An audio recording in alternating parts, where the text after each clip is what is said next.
I'd like then now to introduce our next unique leader, and that is Jan Kees. His name is actually Jan Kees Vis, but he and I talked before. His father calls him Jan Kees, so if you don't mind, I'm going to call you Jan Kees, if that's okay.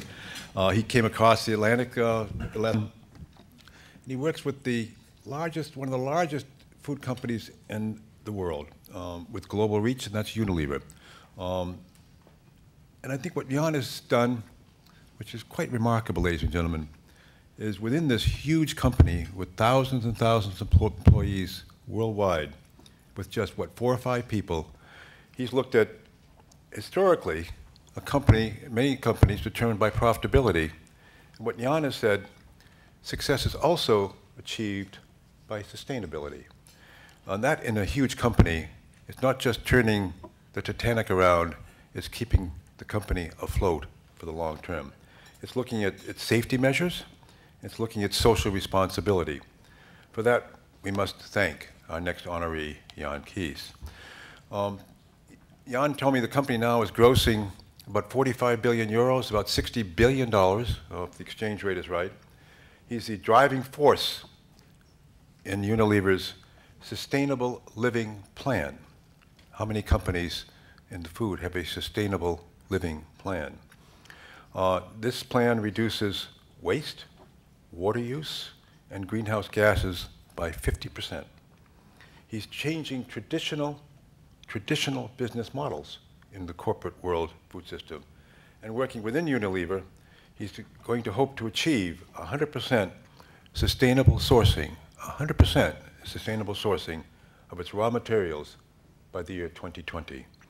He's been a leader of the Roundtable on Sustainable Palm Oil, and through Unilever, he's worked to incentivize and reward farmers, large and small, to adopt sustainable methods. He repeatedly finds new ways to show that fostering sustainable systems within a huge worldwide multinational company with worldwide impact is productive for his firm and for sustaining a society that will, in the lifetimes of the younger people here, by 2050, ladies and gentlemen, we'll have to feed another 2.6 billion people. That's 2 more Chinas. And the work that Jan is doing, he hopes to feed them sustainably, profitably, with safe food. Ladies and gentlemen, I'm proud to present Jan, come on up, Jan Kees, for the James Beard Foundation Award.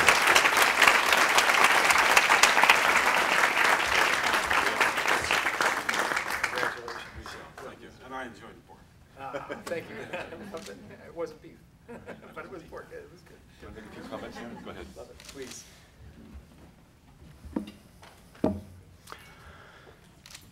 Ladies and gentlemen, thank you very much, first of all, for being here. Secondly, for inviting me here. And thirdly, for honoring me with this particular award. People still often come up to me and ask, Jan Kees, in Unilever, that is, within my company, when we talk about sustainable sourcing, what is it that we actually mean? Sustainable raw materials, what do you mean with that? And I continue to say, look, if you want to call an activity sustainable, there are 3 things you need to keep in mind. It has to make economic sense, it has to lead to social progress, and it has to lead to environmental improvement. And when you apply that to farming, then it means 3 very simple things. The farmer has to be able to make a living out of his farming. You have to support the rural community. And you have to build your natural resources. This is not about just reducing negatives. This is really about building your natural resources. You have to take care of your soil. You have to add your water.